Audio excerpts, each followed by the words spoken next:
Welcome to Champion Minded, the podcast for those who aim for excellence, not only in the sports arena, but in life. My name is Allistair, author, speaker, mindset and performance coach, and my goal is to help you unleash your unlimited potential and provide you with the tools to achieve greatness. Are you ready to become champion minded? Then let's do this. Hey everybody, welcome to the Champion Minded podcast, or welcome back to it. I'm Allistair McCaw. In this episode of What It Takes, I have British tennis player, professional tennis player, Tara Moore. Now, for some of you who might not know Tara, she plays on the professional tennis tour, as I mentioned, the WTA and the ITF tours. The reason why I really wanted to get in touch with Tara is because her incredible comeback last year, 2019, in a match where she was 6-love, 5-love, and match point down against Jessica Pochette in a ITF tournament in Sunderland. Pretty ironic, actually, because I've just been watching on Netflix a series about Sunderland Football Club. But anyway, that's another subject. Tara came back, as I mentioned, 6-love, 5-love, and match point down to win that match. It's hailed as one of the greatest comebacks in professional tennis. And I really wanted to get her on the podcast to ask her to share her experiences of that match, what she was thinking, how she approached the comeback. Was she playing that bad? And just how she took this on, because I've always been a big believer, and that's what Champion Minded is all about, is that it's never over until it's over. So I was really excited to get her on. It's obviously very, very hard to track these athletes who travel so much around the world, and I'm sure she's done thousands and thousands of miles. But obviously during this time of coronavirus, there's a lot of time to get hold of people like Tara and sit down and make these podcasts and have these discussions. In this podcast, we get into a little bit about her background, where she started, early influences and inspirations. We also talk about the current situation with the coronavirus, of what she's doing right now. Has her purpose changed? The difficulties and challenges right now. Is she still able to practice life on the tour? Also, we talk about, as I mentioned just in the beginning there, her comeback in that match, which I think is a great listen for any athletes, not just tennis players, and obviously coaches and parents as well. It's just fascinating how she was able to come back from that match and win that in the third set. Also, she shares some advice to players on being down in a match, and also mental preparation as well, because that is a momentous effort to come back from 6-love, 5-love, and 40-30 down. I mean, it just proves that when you have a champion mindset, anything is possible. At the end of the conversation, also just ask some fun questions. We ask what serve, if she could have any serve of a female or male player, and we go through all the strokes in the game, forehand, backhand, etc. That was pretty fun as well. So I know you guys are going to enjoy this one. I really did. It was really fascinating, because that is what Champion Minded is all about, is defeating the odds. And it was so cool to get Tara on. So without further ado, guys, here is Tara Moore. Tara, welcome. Thank you. This is so cool. I mean, it's been a while that I've really wanted to get you on the podcast, but with your crazy lifestyle and all the traveling and time zones and so on and so forth, we've been finally able to do it during this crazy time called coronavirus time. Yeah, exactly. I think this is the best time to sort of do all this stuff and get a message out there to other people and talk about, the crazy life of tennis. I mean, who saw this coming, right? I mean, at the beginning of the year, do you think that we would have been, in the beginning we were going to miss Indian Wells, right? That was the first tournament, I think, that was going to go away. And we thought, oh my goodness, we're going to miss Indian Wells for 2 weeks. What are we going to do? And of course, the whole tour was out that side of West America, in California.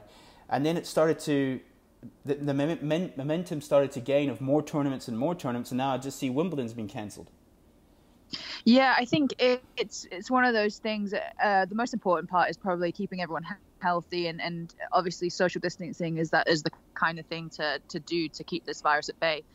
So I think it's very smart to kind of shut down the tour and look after sort of our health rather than trying to play, you know, a sport that's very international and a lot of fans are there. So I think it was a really good sort of plan to shut everything down.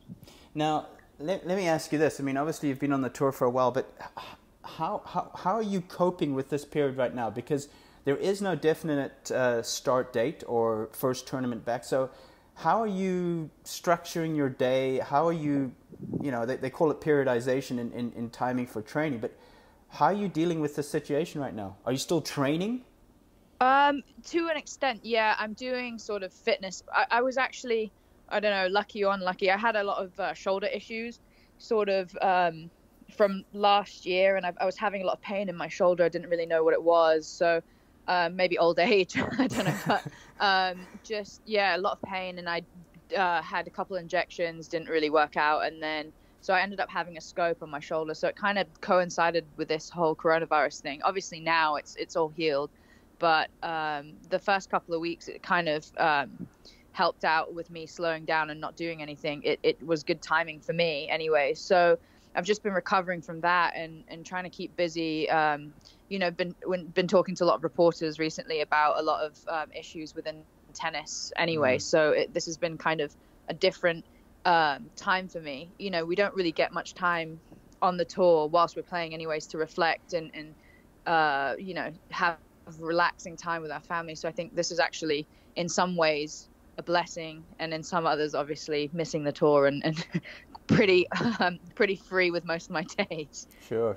On a scale of 1 to 10, how much are you missing the tour?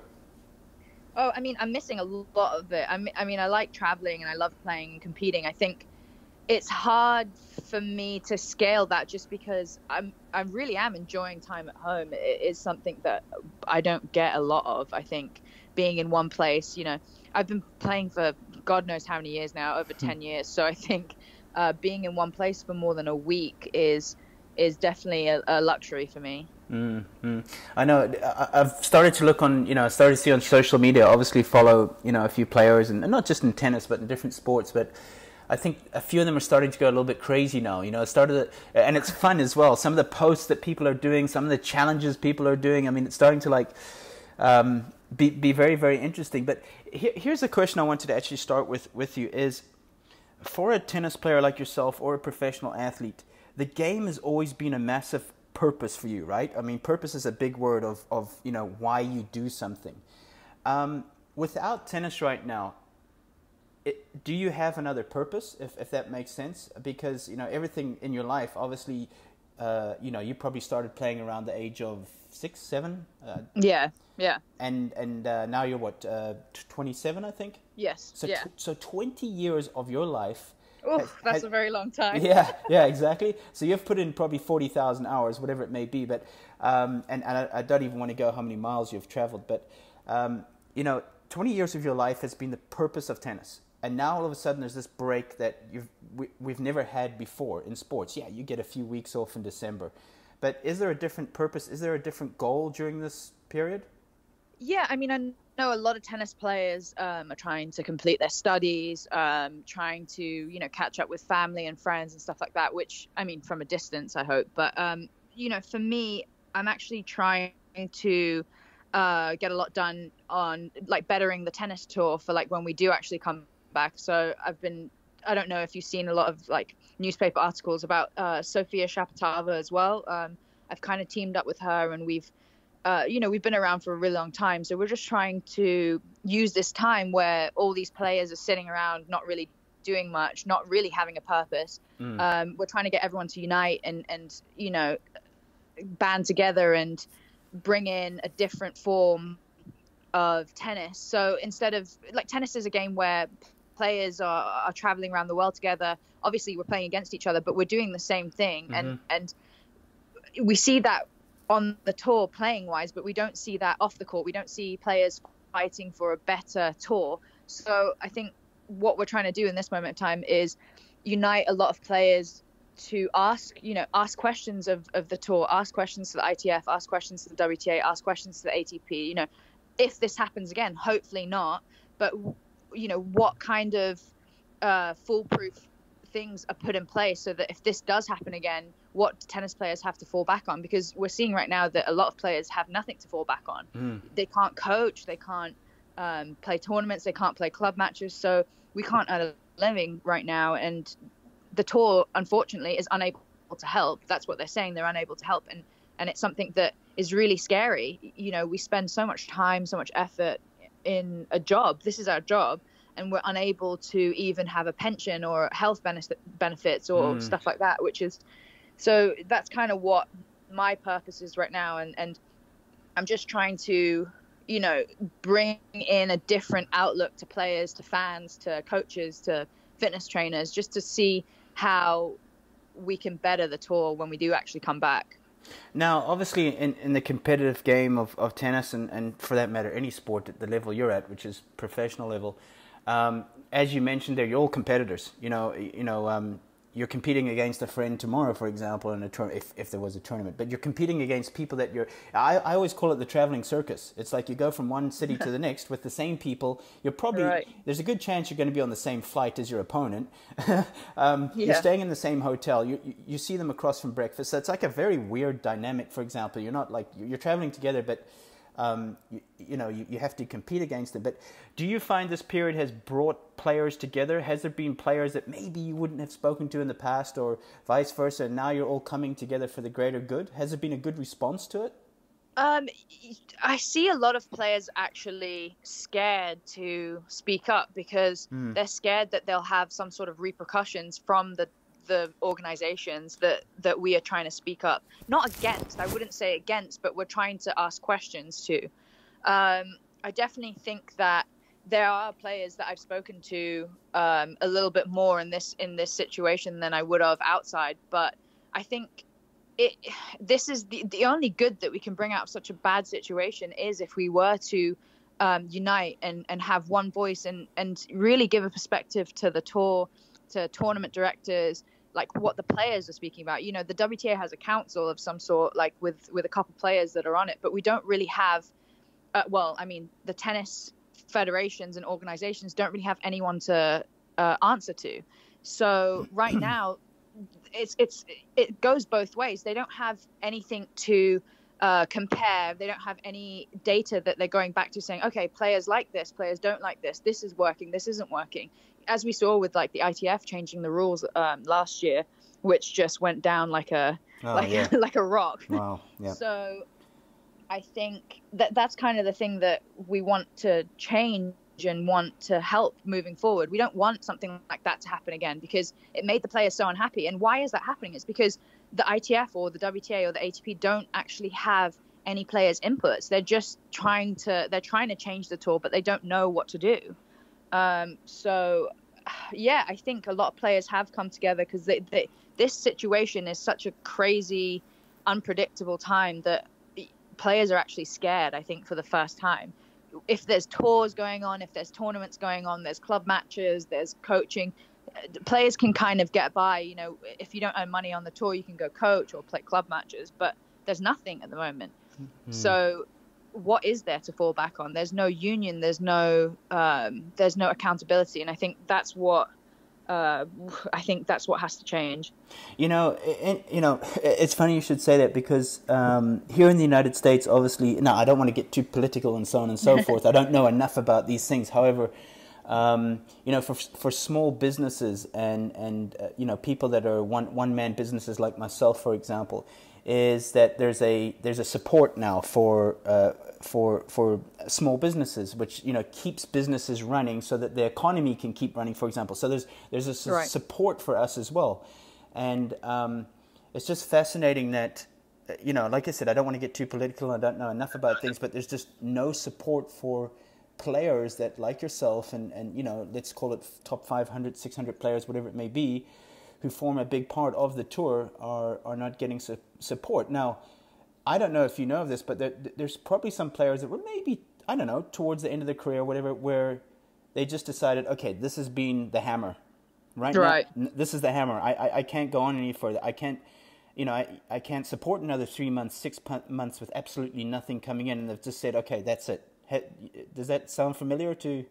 Yeah. I mean, I can't see, and this is obviously an opinion, I can't see over one third of the tour coming back straight away, at least. Wow. When the tour does start back up again. I mean, just people around my ranking, this is just obviously like friends that I've spoken to, they're not doing anything at the moment. There's no income coming in. They've still got bills going out. They've still got a mortgage. They've still got food to buy. They've still got families to support.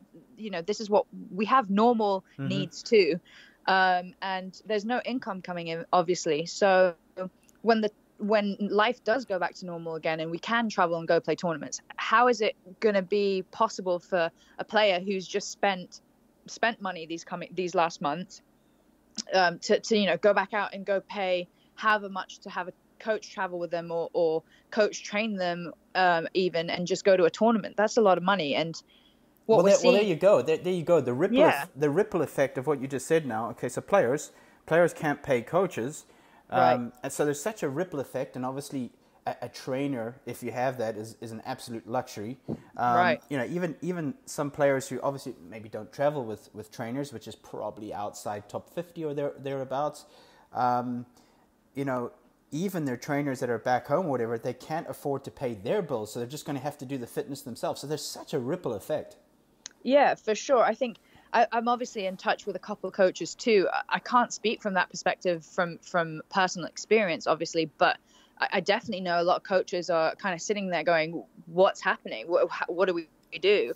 And it's scary. I think people that have given so much to the sport, coaches, fitness trainers, physios, that kind of, you know, support teams, just have nothing to fall back on either.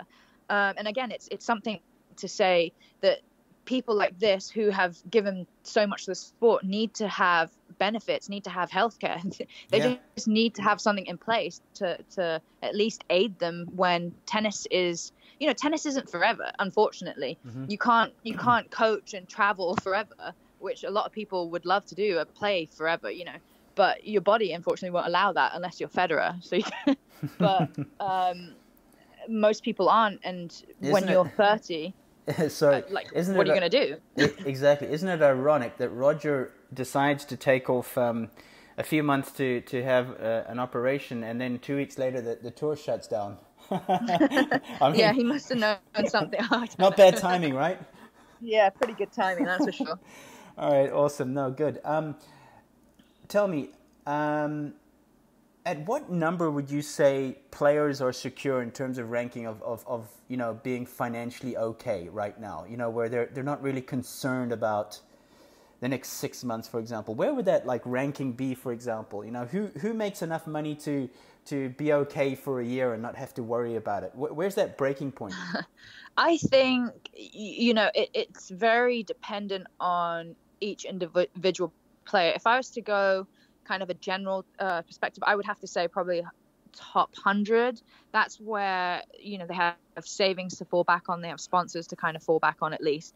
I'm not sure if they'll be able to fund a whole year, but they'd definitely be able to sit at home right now and be like, okay, this is a couple months. I can, when the tour starts back up, I can invest in my tennis again and start from there.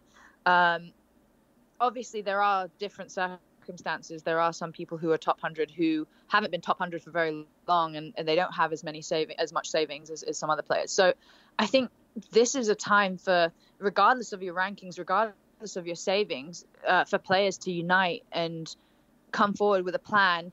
So this doesn't happen to future generations. I really hope this doesn't happen ever again, you know, but it is a possibility. It is a possibility for a junior player to experience this in their future. So again, it's time for players to speak up. No, right, absolutely. Let's move on to the big reason why I obviously wanted to get you on the podcast, of course, is what they've termed as the greatest comeback in tennis ever. I mean, I remember, I think it was the morning after I don't know when I got the news, but I think it was a 25K in Sunderland, wasn't it? It was an ITF. Yeah. And just to give our listeners out there an idea, you were 6-love, 5-love, and 40-30 down, so match point down. Now let's start here. What were you thinking there, right at that moment of, I'm gonna get a double bagel here, or I think I've still got a chance? A part of me, of course, was like, oh crap, I am 6-0, 5-0 down, match point down, and I'm not playing badly either. I'm actually playing a good match. Wow. My opponent obviously was no slouch, so all credit to her to get to that position. But I think as a tennis player, there has to be some sort of fight. Like everyone always says, it's not over till the last point, and I think that match really proved that. Like that is something that not many people would be able to say that they did. So I think it's something that proves, like, even if you're down and out and you're playing like terrible tennis and you don't want to be out there is always an opportunity to claw your way back in just by mental sort of strength. I think that is definitely the point to take from that.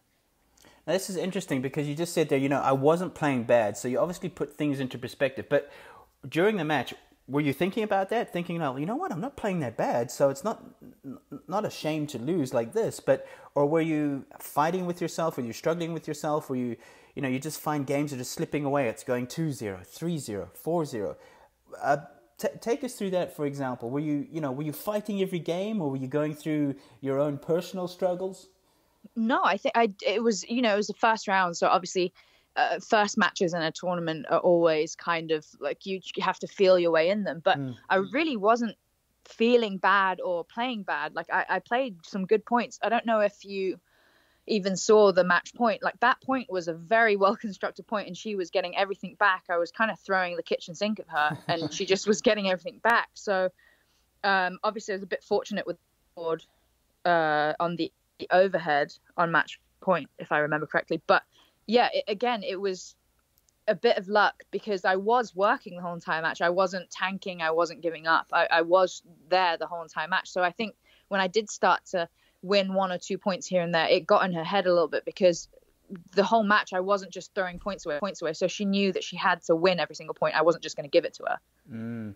Do you think it was that attitude was, I'm still here, you're still going to have to beat me, I'm not going away? Because what we find sometimes is, let's put the shoe on the other foot, you're a set and you're, let's just say 4-2 up, and you're basically, you're in the lead, and you're thinking to yourself, well, I'm almost there, and I'm sure my opponent is just going to give it in now, right? And then you find that your opponent is still fighting, they're still there. It can put a little bit of a nerve on you, right? Like a little bit of a, would you just go away type of feeling? You know what I mean? Yeah, absolutely. I think that's one of the most underrated parts of the game, to be able to mentally stick around even if you're losing, to know that tennis it's so much about momentum as well. One thing can just change the momentum, and then you're on a roll and you're playing extremely good tennis, and it suddenly you're sitting there, you were 4-2 down, and then suddenly you're 5-4 up. It's just the way that tennis is, especially women's tennis. I think in men's tennis there's much more of a serve return aspect. So it's a little tougher to do that. But with women's tennis, even if you're serving, it's not necessarily an advantage because there's so many good returners out there these days. So I think, one of the main things is just play every single point as an individual point rather than playing the match as a full match, because that can be very daunting if you're seeing, oh, I'm 6-0, 5-0 down. But if you sit there and you think, I'm 6-0, 5-0 down, but I'm one game away from being 5-1 and one game away from being 5-2. That's the only way you can sort of mentally get over that hurdle, I guess. So is that what you were thinking? You were thinking, let's just get this game and see where it goes, for example. Or, okay, so you got that game at 5-1. Was that like a bit of a relief of like, oh, okay, I'm on the board, but okay, let's go for one more? Were you just like really like in the process of 1 point at a time, or you weren't getting too ahead of yourself? Yeah, I mean, the girl that I played, Jessica Ponche, I hate playing against her. Okay. And that's definitely a compliment for her. I mean, she's a very awkward player. She has quite like different strokes, I would say. So they don't look like they would go in necessarily, and they just do somehow. So I really struggle against playing her. I even joked with the person who was making the draw before. I said, please don't pull me against her, and then obviously I played against her. So when I was playing the match already, before I went on the court, I knew it was going to be a tough match regardless of how I played. Even if I played lights out tennis, I knew that she would still fight every single point because she's a good player and a good competitor. If I can just ask you, how many times had you played her previously, and what was the head-to-head, if you know that? I think I only played her like once or twice previously. Okay. I'm 99% sure I lost both times if I did play her. Okay. I've never beaten her before. Okay. So yeah, it was a matchup that I don't like. She's she's a different kind of player. Unorthodox. Yeah, very unorthodox. I think if you were to watch her, you kind of wonder like how. That's why I was always think how, but she's super talented. So yeah, all credit to her. And I obviously want to get back to this match, of course, but a player I have a lot of respect for is Arantxa Rus, the Dutch player. But every time I watch her, it sounds like she's shanking every ball. Like there's like this sound that she's a lefty, of course, but there's this sound that comes off the racket, like you know what I mean? It's like, okay, that's a miss hit. Nope, but the ball's good. Okay, that's a miss hit. Nope, but the ball's good. And it's like you're playing someone that's like mishitting everything, but it's landing in, and it's like, but this is taking nothing away from her. I mean, she's a great player and has been in the top 60 or 50, whatever it may be. But there are those players that you're playing and you're thinking, what is going on? Exactly. Yeah, I think that those players are the craftiest. If you look at someone like Monica Niculescu, for example, who wants to play against her? The female Centauro. Exactly. Yeah. So I think there is such a power in diversity. I think that's what the game, I think, is lacking. I wouldn't say missing, because there are a lot of players out there who have diversity, but I'd love to see more of it personally. Yeah. So anyway, getting back, so 5-1, you're on the board. You hold serve, obviously, the next game, 5-2. You sit down. What are you thinking? To be honest with you, I was just happy to be out there. Like I think I was playing well, and when you're playing well, you just want to play more tennis. So that was kind of where my head was. I wanted to be out there as long as possible. I wanted to keep fighting, keep playing. At 5-1, like I remember, like people would be like, "Oh, she's down 6-0, 5-1," and a lot of people started leaving. So I was like, "Oh, okay, there's nothing really for me to lose anymore. If I'm going to lose, it's now or never." So I just played freely, let go of all my sort of doubts and stuff like that, and just try to claw my way back in. I just find it fascinating because, I'm in the mindset game, and I work with a lot of athletes, and I always just say, obviously they've heard it 1,000 times, stay in the process, let's go there. How do you keep yourself in the process? How do you personally keep yourself in the process? Because it's so easy for our minds to, be thinking in the past. I always define choking or fear as you're not in the present. You're thinking of what's happened before. So, for example, oh, here we go again. Every time I'm up, I do this. Or you're thinking in the future of, if I lose this game, I'm going to be 5-2 down. Or what are people going to think of me if I lose against this girl? Do you know what I'm saying? Like your mind, your thoughts are just all over the place. So how do you stay in the process?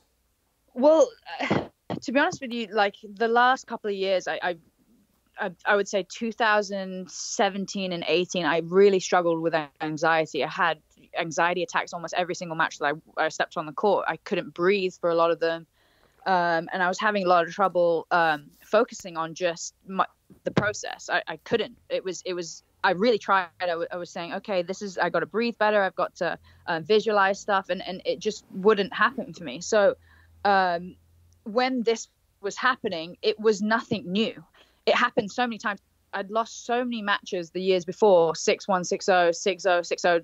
It was almost like it didn't even matter about the score anymore. It was just me trying to better myself. Like I think I've gotten to a stage now in my career where I've done everything. I've won matches against players who I never thought I'd win matches against. I've lost matches against players I never thought I would lose against. So it's not about that anymore. It's not about winning or losing for me anymore. It's about trying to focus in on what I enjoy the most about tennis, and that's competing at the end of the day.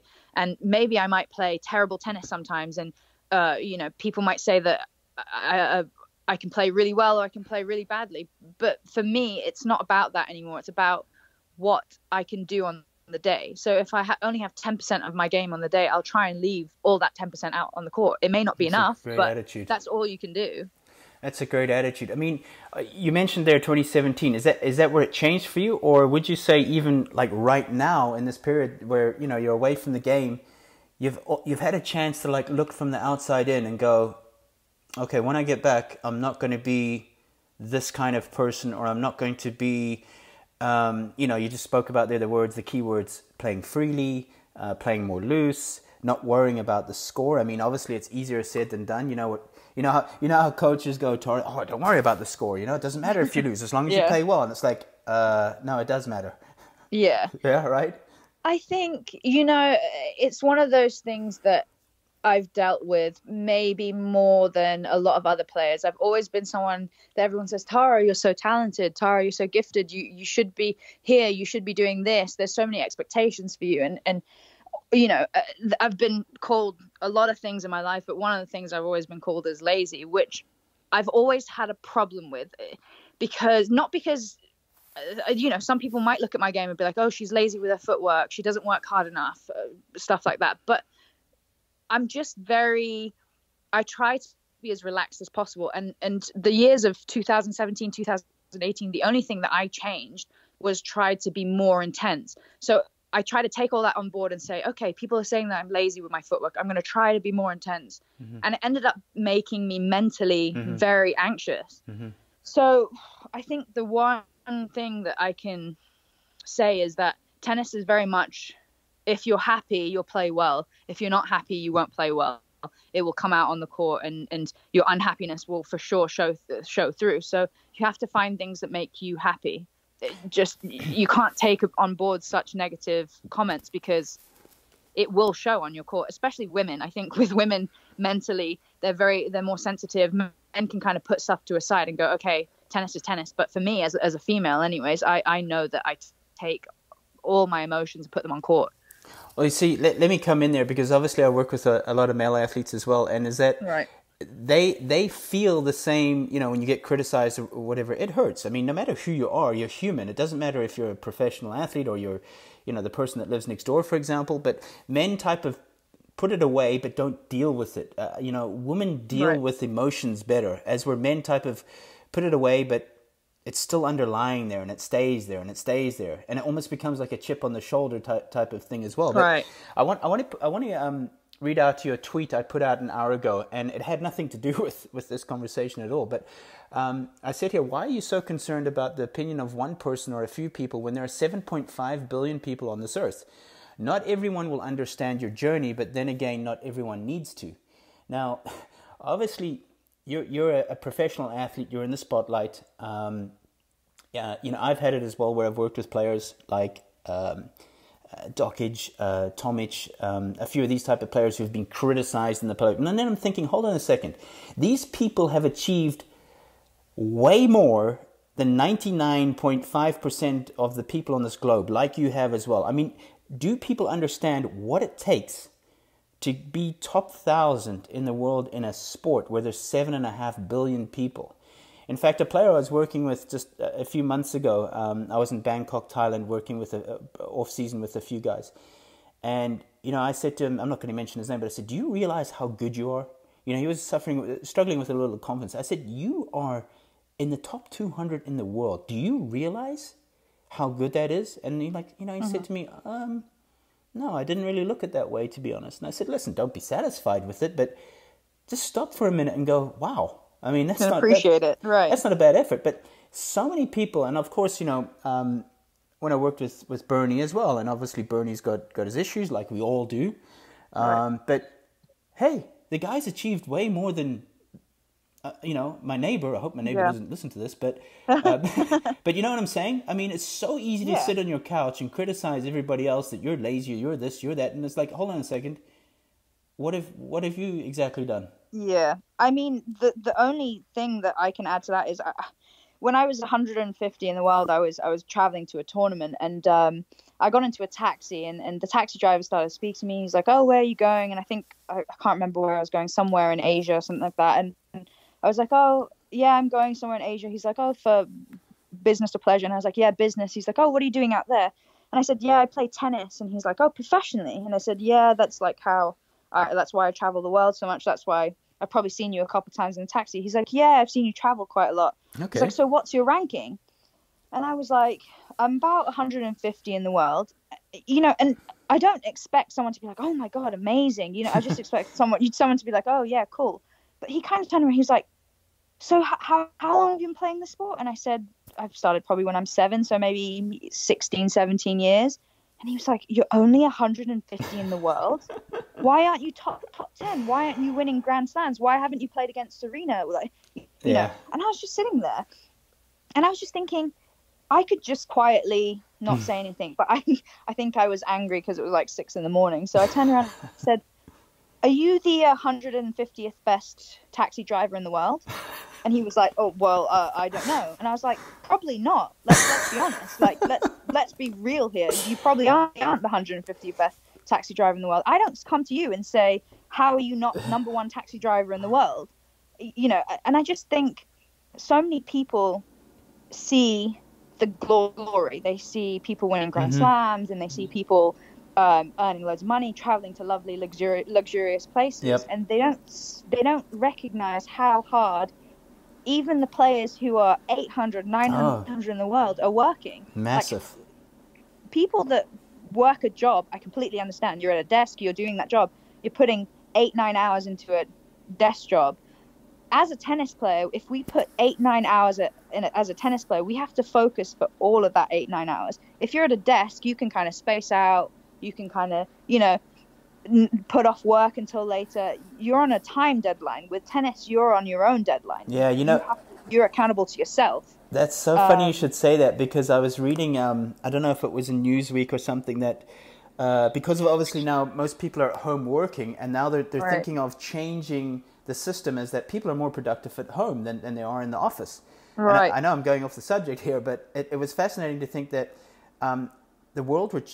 Here's the thing: the world would change after COVID-19. Some things will change, and one of them will be the work week. Is that they're thinking of rather having people at home 2 days a week during the week than only just the weekend, because it's more productive. Right. And they found out that people are only 2.5 hours productive a day out of 8 hours at the office. Oh, for sure. Because they're distracted.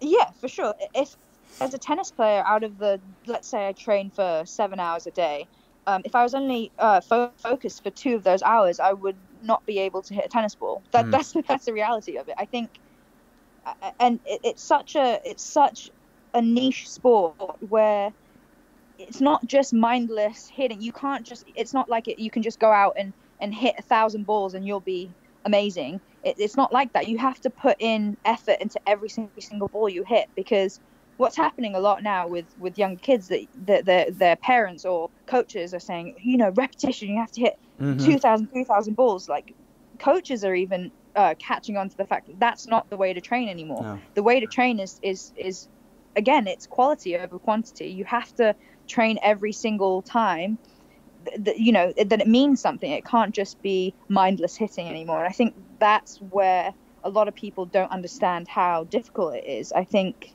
they just see, oh, you're hitting outside in the sun, that's so nice. Yeah, they just see the glamour as well. Right. Tell me, what do you think the difference is between the top 10 men or women and, let's just say, the rest, for example? Obviously, I mean, you could be, the player ranked 50, there's a good chance he could be as good or can beat on the day someone ranked 10 or 9, you know what I mean? But what is the distinct difference, in your opinion, between, like, let's just call them the best, the very best of the best, and then the rest? Consistency. Oh, big not word. Not in a rally sense of the word. Like, obviously, a lot of people can hit 300 balls in the court. Not that, but being able to perform consistently day in, day out. They're able to put in a different kind of mental. It's all mental. I think putting in a different mental workout to everyone else. They're able to put more consistent mental performances in. I honestly think, tennis-wise, you could put someone top 50, top 60 against someone number 1, number 2 in the world, and they might beat them on the day. But if you were to make them play 10 matches consistently, the top 10 player would win, because mentally they're able to put out the same effort day in, day out. I think that's really tough. I mean, I worked with Kevin Anderson between 2014 and 2018, and you know, he knows this as well, and I wrote about it in one of my books. Respectfully, is that I said he's probably one of the least talented players, and I hate that word talent, by the way. What does that mean? Because talent requires work, but Right. he's probably one of the least skilled guys, athletically skilled guys that I've worked with. You know, he had to do a drill 3 times more than the next person, for example. Right. But his work ethic is incredible, and his attention to detail. And then you just said the big word there, consistency. Now doing that every day you wake up for like months and years and so on and so forth. I mean, for me, that's what I've seen in the big difference between, you know, the very best and the rest. But yeah, as you said there right now, the mental side of it. But talking about mental giants, I want to go back to obviously that incredible comeback match there as well. What did that match teach you, if anything? Or what did it change? What did it change for you? I think it just reinforced some things rather than changed or taught me anything. I always knew that the match isn't over until the last ball is played, obviously. But I think it reinforced the fact that what I'm doing and what I'm working towards does have a purpose, if you know what I mean. It's not just something that's mindless. It's not something that's just useless. I whatever I was working for day in, day out does pay off. So in that match, like, I came back and was able to win, and I ended up doing decent in the tournament. I think it's something that many people don't congratulate themselves for. They don't give themselves enough, like, I don't know how to even say it. Like, they Credit. don't give them, yeah, like, they don't give credit to themselves at all. So I could have come off that match and been like, oh, how was I even 6-0, 5-0 down? That's terrible. What am I doing, you know? And a lot of players do think like that because they just beat themselves up all the time. They think, oh, I could have done so much better, or I could have done this better. But at the end of the day, you have to sit there and think, wow, like, I can do this. If I can do it, anyone can do it. Like, anyone can do it. If they put their mind to it, they put the work in, they can do it too. So I think, yeah, I don't think I learned anything from it, but definitely reiterated that hard work and never giving up does actually work. Yeah. Now, obviously, I know your coach, Charles Homeward, who obviously you do a little bit of work with, but it's so difficult. Of course, you're on the road and so on and so forth. But were you working with Charles at the time? So I was doing a little bit of work with him, yeah, but he wasn't able to travel because he just had a baby daughter at the time. So I was working with a coach actually called Slava Dostel. He used to play. Okay, he was top 40. Really hardworking guy, and probably one of the most, I mean, just beasts on the court. He could hit Czech for guy 10. Or Slovak? Yeah, Czech guy. Czech guy, yeah. He could hit for 5 hours a day and just be like fine physically. I think if you put him on the tour now, even he's older, he's like almost 50, he'd still be able to win a couple rounds here and there. Yeah. So I think he really helped then too, because I just started working with him there. Yeah. And he was the person who was sitting at the top. He was going, don't worry, don't give up, keep fighting. Like, he was the one that kept saying that. And in the beginning, when I was a set at 6-0 and 5-0 down, whatever, I was looking up and I was going, you're fired. Like, because I was like, this isn't working. But I think him saying, don't give up, keep fighting, play every single point. He was saying, like, play every single point individually. And he would say that to me when we were practicing too. And I think that's the one kind of thing that kept playing in my mind, just 1 point at a time, 1 point at a time. I love that advice. I mean, I just saw Charles a few months back, and he's a super guy. He always looks happy to be there. He's like a Labrador. Yeah, great guy. Great guy. He's always wanting to learn, and it's just so good for the game. Yeah, humble. Yeah, absolutely. Tell me, what makes a great coach for you? I think someone who can adapt. I've worked with a lot of coaches in my time. I've been very lucky enough to work with some very good coaches. And the best coaches for me are coaches that can adapt to the player. I think a lot of coaches have a lot of good ideas and a lot of good techniques and new drills and stuff like that, but they don't know how to adapt to the player. So a player could learn in a visual sense, a player could learn in a literal sense, and a player could learn in a hands-on sense. So I think there's so many different ways to teach someone how to do something. I could say something to you, and you might be able to pick it up. But if I say, hey, hit a forehand, you might be able to do it straight away because you're someone that has that ability. But there are loads of players out there who can't do that. So you need to show them, like, visually, hey, this is the video of someone doing that. Or you need to be able to show them how to do it yourself. I think that's the most important. I've met a lot of coaches who can't adapt, and that for me was really tough. I mean, I would always say I'm very tough to coach, so I wouldn't say it's always the coach, but as a coach, I think it's very important to adapt to the player rather than the other way around. Tara, let me just come in there. You're not alone. You're all difficult to work with, and I respectfully saying that because I've worked with a lot of great athletes and successful people in sports and so on, and they're all very, very tough to work with. Even Kevin was tough to work with. But here's the thing. That's why they are where they are.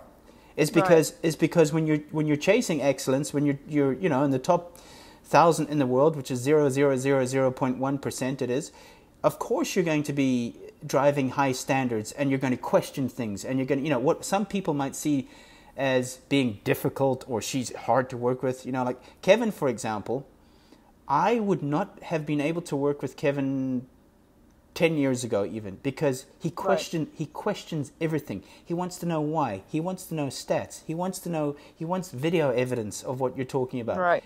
I would have blown up. I wasn't mature enough to deal with it. I'd been like, listen, are you going to trust me or not?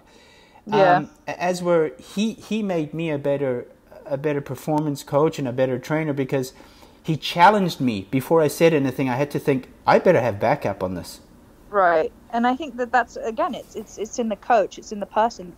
You as a coach obviously are there to guide a player and help them move forward with their tennis and improve. But at the same time, a player also is giving you feedback as a coach. And I think to be able, obviously, I've seen a little bit of the coaching side to your extent, not to working with someone as successful as Kevin Anderson, but just working like kids that are playing the sport for a couple of years. If I'm not able to take on the feedback from them of how they want to learn, I'm not able to tell them what to do. So we're both just going to be knocking our head against the wall. So yeah, I think it's really important for coaches to take on board, hey, okay, my player doesn't like this, my player does like this, and work in that sense and do stuff that obviously pushes them and takes them out of their comfort zone, but at the same time to nurture their confidence and bring out the best sort of sides of them.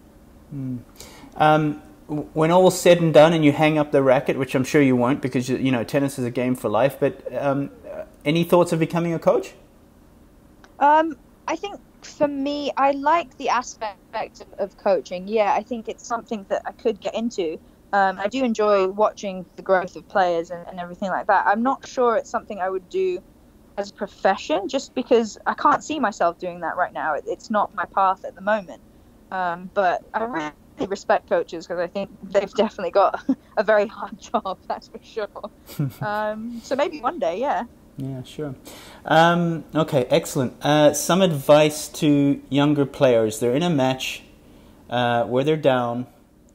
They're playing against themselves, not just their opponent. What advice do you have to especially junior players when, because I know a lot of coaches and a lot of players are going to be listening to this. And of course, a lot of coaches are going to be making their players listen to this, which is a good thing. So what advice would you have for junior players, with regards mental toughness? They're down, they're not playing the way they want to. Any advice? Yeah, I would definitely say learn from your mistakes. I think at the moment, obviously in this really tough time, I think it's a very good time to reflect on what you've achieved and what you've done. And obviously losing's never fun, but at the same time, you can use those losses to propel you in a way that will help you for your next matches. There's always a lesson to be learned in every single downhill battle or uphill battle. There's always something to be learned in everything. So obviously never give up would be one of them, but try to enjoy every single individual aspect of the game as well, rather than just focusing on winning and losing. Good advice. Did you ever keep a journal on your matches and your daily practices? Is that something you ever did? Yeah, to a point. Yeah, I think I jotted down like a couple things that I would like to improve, or what I think I did well, or what I didn't think I did so well. I did that in a sense, but I always found I reflected really well after matches. I was quite aware of what was happening during the match already, so I could sort of take that information on board and pick up what I've done well and what I haven't done well, and kind of, give myself feedback. I think I've gotten better over that over the years doing that, because I've just traveled alone so much. I think to be self-aware is something that's also very tough for a lot of players, because you see yourself in such a bad light. You only see the stuff that you do wrong, and you want to do stuff better, and you want to do stuff perfectly, but that's not always the case. And I think to be able to self-reflect and give yourself credit for what you've done as well is really important. You know what? This is absolutely massive. I mean, I just brought out a new book, Developing a Winning Attitude and Mindset, and it's like you are actually speaking in the book, to be honest. I mean, it's no, seriously, we beat ourselves up. We're always picking out the things we're not doing well. And I always say that anybody who's at a level of excellence where you are is someone that's a perfectionist or a near perfectionist, because good is not good enough. So you're continually always like, okay, you're ranked 150. No, but I shouldn't be 150. I should be top 100. Okay, top 100. Then and it carries on and on and on, and it's like a never like ending like pursuit, And you just said there, I'm taking time to reflect on things. Reflect is a massive word for me as well. Is that I try and reflect every evening to be a better person, as cliche and everything that sounds. But I ask myself 3 questions. I ask myself, what did I do well today? Which helps my confidence and self-image. Okay, I did that well. That's good. That's a brick on the wall. What could I have done better today? So, for example, I could have spoken better to the person at the supermarket today. I was maybe a little bit abrupt. And then who did I make better today? Because, one of my purposes is to serve others. So I just think it's so important, as you just said there, the word reflect. Reflect on matches, reflect on things you've done. Right. Yeah. I think it's very important. I think, again, as a player, not many people do that, because they travel alone. They see winning and losing as the end all be all kind of thing. But that's not, as a tennis player, you have to, I know it sounds very negative, but you almost have to learn how to, learn how to lose in a way, because you're going to lose pretty much every single week. I think that's another piece of advice that I have to give to juniors, because me as a junior as well, like I if you do really well in tournaments and stuff as a junior, and then you come onto the pro circuit and it's a different world, and you start losing every week, you get very down on yourself, like self-confidence wise just drops like really low, because you're thinking, how can I lose so much? But there's only one winner of the tournament every single week, so you have to learn from every single experience. I mean, obviously winning is fantastic, but you have to learn from the bad as well. Now, Tara, I want to be respectful of your time, because I mentioned this would be 45 minutes, but I am just I'm loving this, and it would be great if you could carry on a little bit longer, because I know the listeners are going to love this one. I mean, I was, again, as I said at the beginning of this, I was so looking forward to this, and believe me, it's beyond my expectations. The advice you've given, and some of the things you've shared from yourself as well. So thanks so much. No ways, but I mean, lucky for us, we're in a lockdown, so there's not really much else we can do. Yeah, exactly. Taking full advantage of this, because I can just imagine trying to get hold of you. It would be, hey, Tara, where are you at the moment? No, I'm in, I don't know, South America. Okay, next week I'm in China. Oh, okay, all right, that's plus 14 hours. Okay, I'm getting up at 2 o'clock in the morning. No, awesome. Thanks so much. Thank you. Let's talk about confidence. What gives you confidence?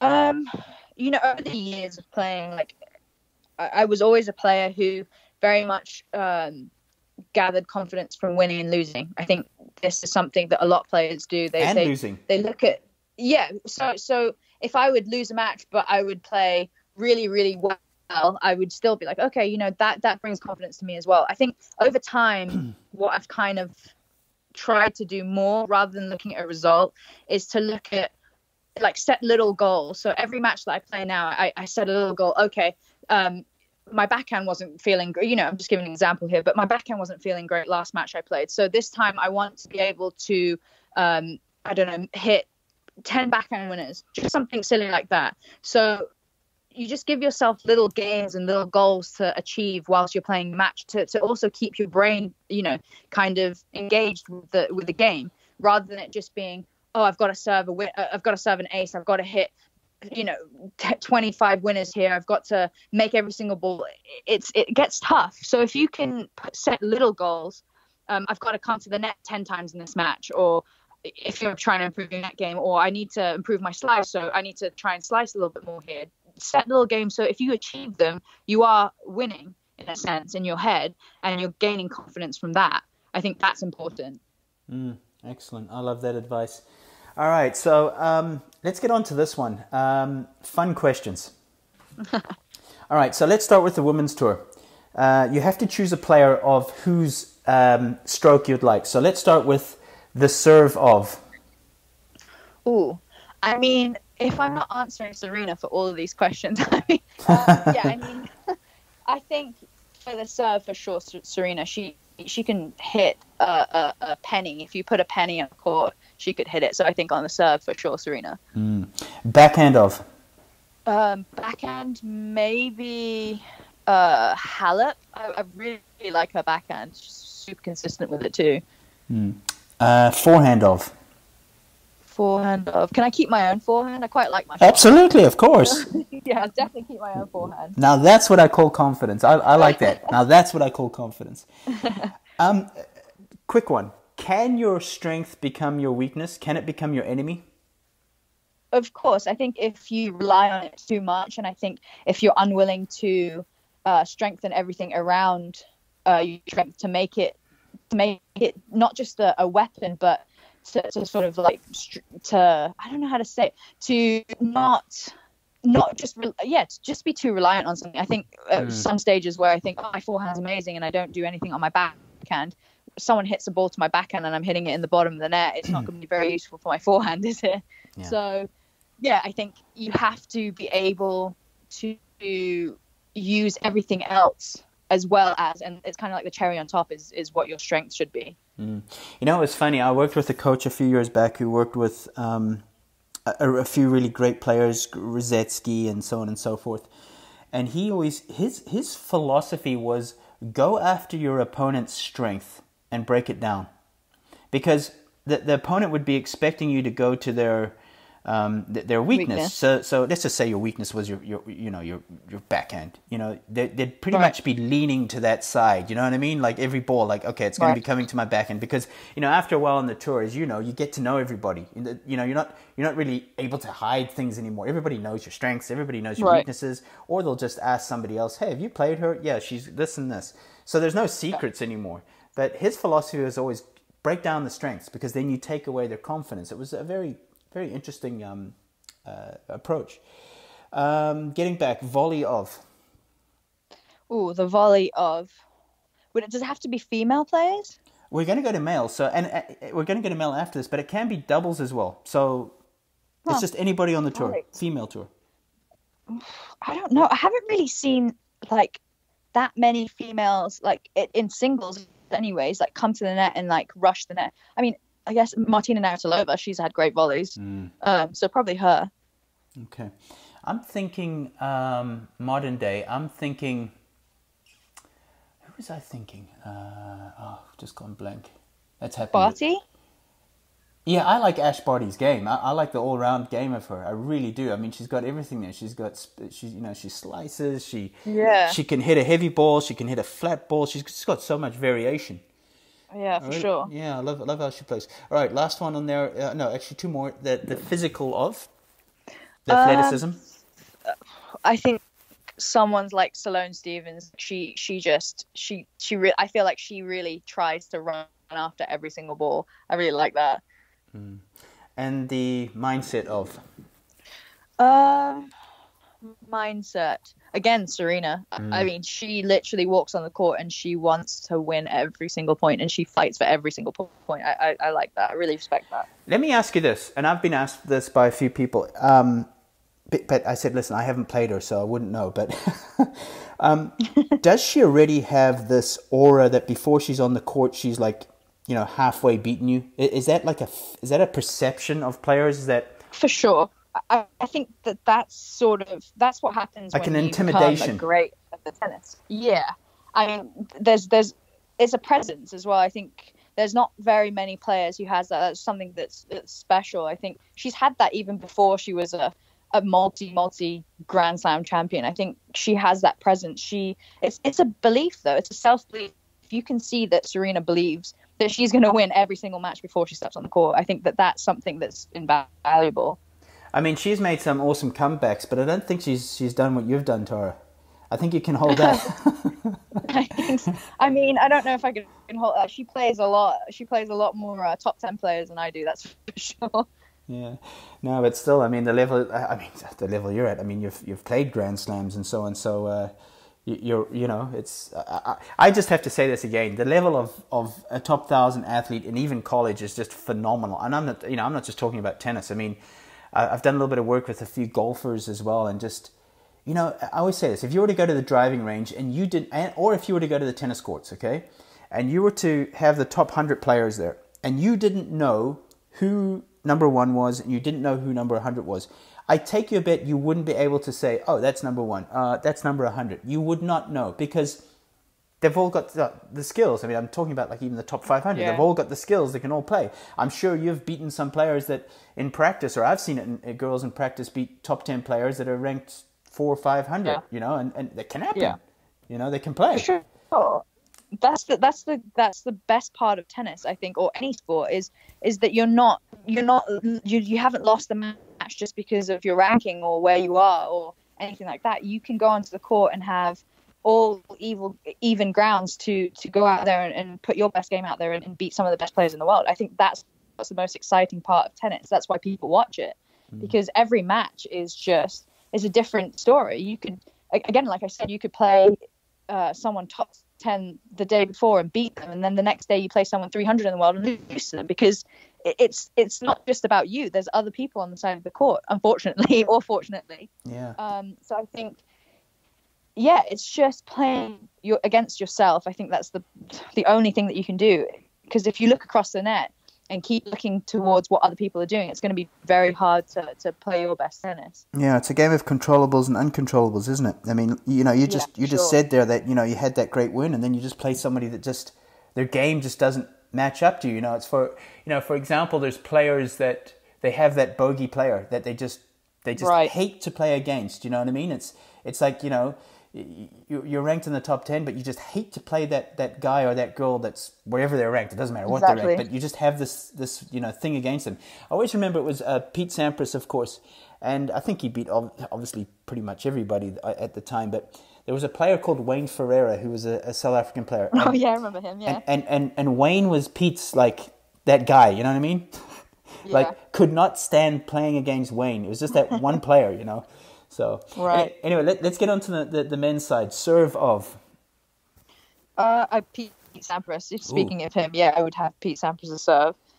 Okay. He's my favorite player. So. Oh really? Okay, yeah. Good thing I brought him up. Pistol Pete. The forehand of. Forehand Federer. You've got to have Federer's forehand. Yeah. No disagreement there. The backhand of. I'd like to have someone like Gasquet's backhand. It's so pretty to watch. I think it's like so whippy. Yeah, I mean, there's so many. You're obviously a big fan of the single-handed backhand, aren't you? Yeah. So actually, funny story. I've always had a double-hand backhand. Last year I had like a lot of wrist problems in my left wrist, so I was unable to play with a double-handed backhand. So I kind of went to a single-handed backhand for a while.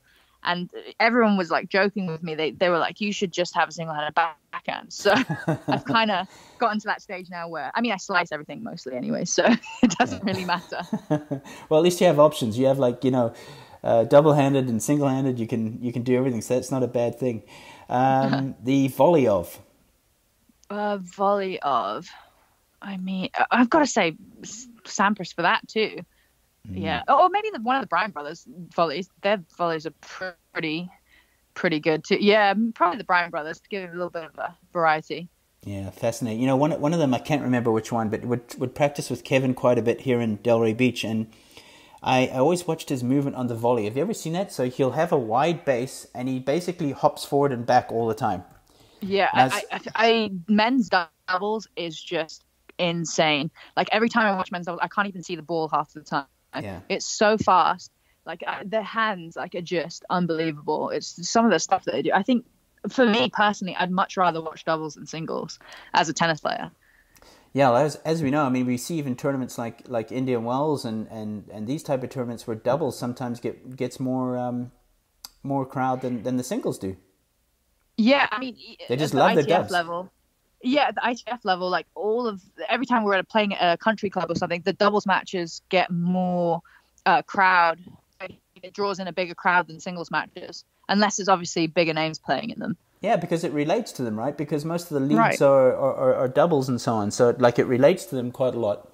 Yeah, I mean, whenever I'm coaching, like whenever we do sort of like a coaching clinic at the tournaments and stuff like that, the members are always requesting double stuff rather than single stuff. Did you ever see Edberg volley? Stefan Edberg? Yeah, I did. Yeah, I mean, I obviously love there's that kind of era of players. All of their volleys and serves are unbelievable. But I think I just have such admiration for sort of like the Bryan brothers' quickness. That if someone hit a ball that fast at me, I'm not even sure I could return it. So I'm always impressed by that. Yeah. Quick story about Edberg. So I worked with a professional squash player. He was top 10 in the world, Australian guy called Joe Knipe, and this was back in 2005. And anyway, Joe was playing a squash tournament in Sweden, and Stefan plays a bit of squash. You know, he plays. You know, used to play a bit of squash to keep him fit for tennis. Right. And you know, Joe was told by the organizers, "Listen, Joe, do you know Stefan Edberg?" And he's like, "Yeah, he's a tennis player." And I think it was like a few years after Stefan had retired. He said, "Listen, he's going to be playing a set against you as an exhibition with the crowd." And Joe was like, "Oh yeah, no problem at all." And of course, as a you know. If you've ever played squash, or should I say, if you don't play squash, it's an ugly game. You know, like the ball's in the corner and your racket you're like squatting stuff, right? Yeah. Well, I mean, you're smashing your racket against the wall. You're trying to dig it out of the corner. It's like the most frustrating game if you don't know the technique. So Joe thinks, oh, this is going to be, easy. I mean, I'm playing a tennis player who probably these tennis players, right? Exactly. Anyway, so he's warming up with Stefan, and he's like, oh, he's not too bad actually. I mean, he's like, he's got good technique. Obviously, I know he's one of the best tennis players in the world. Anyway, game gets started. Within 5 minutes, Joe, the top 10 squash player in the world, is 5-0 down, and he's playing. Oh, wow. Now, this doesn't look too good. As in, Joe, I think, was the top seed of the tournament. He was 10 in the world. He'd played a few Commonwealth games, won gold medals. And now you're playing a tennis player who's whipping your butt.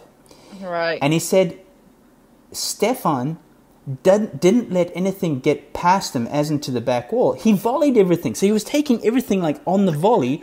and Joe, in squash, you're not used to that. It's like the ball goes to the back and you play like deep and you play deep and then you start to play angles. Stefan was volleying everything. So he was playing a guy that he just, the game was just like so unorthodox.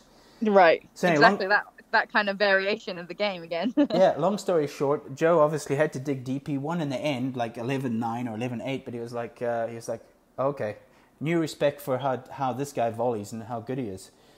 Oh, for sure. I can see that for sure. Where were we? Athleticism of, physical of. Nadal, I mean, he can just run every single ball down. He will run every single ball down. Yeah. Yeah, and I'm sure the next one is probably going to be him as well. The mindset of? Actually, I'd probably say Djokovic. Very, maybe a little bit controversial, but I think he's always sort of had that like underdog mentality. He's obviously not an underdog. He's an unbelievable champion, but against Federer and Nadal, he's always got that underdog kind of fight back mentality. So I think he's definitely got a lot of different kind of stuff to battle against. So I would pick him. Yeah, I mean, with all respect, I'm sure he can't wait, or actually, just like Roger and Nadal, it just looks like they're going to go forever. It's like, Right. they're in this incredible era. But, I have to give massive respect to Djokovic for being able to be the villain, pretty much, or be that guy that every time he plays somebody, he's not like the crowd favorite, right? He's up against it every week, pretty much. Didn't he have one year where he literally only lost one match the whole entire year? That was like 2017 or something, right? Was it? I don't even think he lost a match, or was it just one match? I mean, that was just phenomenal. I think he lost one match. Yeah, I don't even know how that's possible. Yeah, out of what about? Yeah, how many tournaments does he play a year? And he was just winning everything. Like every time you played against him, you were basically booking your flight home the next day because you just knew he was going to kick your butt. Yeah, I think it was. I think those guys usually play about 70 matches a year, don't they? If you work it out, like average 5 matches per tournament. If it's a 500 or whatever. So yeah, unbelievable. Yeah, that was crazy. Yeah. Anyway, Tara, this has been awesome. I'm going to finish with one last question that I ask all my guests. And again, this has been unbelievable. It's been beyond my expectations. So I've learned a lot from you as well. So thank you. In your opinion, what does it take to be champion-minded? I think to fight for every single point and sort of give yourself credit for everything that you've achieved. I think that's the most important thing. You might not achieve as much as some other players, but you're the player against yourself, and that's the most important thing to take away from everything, I think. Beautiful. What a way to finish. Tara, thank you so much. I wish you all the best with, obviously, this period we're going through right now, the coronavirus period, and obviously further on. We haven't met each other in person, but I definitely look forward to that in the near future, somewhere around the globe. Perfect. But again, thank you so much for taking the time. I know the listeners are really, really going to enjoy this. Thank you. Thanks so much for having me. So there you have it, guys. I hope you enjoyed that one with Tara Moore. I certainly did. Great insight into some mental toughness and how never quitting and believing in yourself always pays off in the end. You might not always win, but you definitely give yourself a better chance, just like Tara did. If you want to connect with Tara, follow her. She's on Twitter and on Instagram, and that's pretty easy. It's at Tara Moore 92. That's Tara, TaraMoore 92. That's on Twitter and on Instagram. As always, guys, thank you so much for joining me.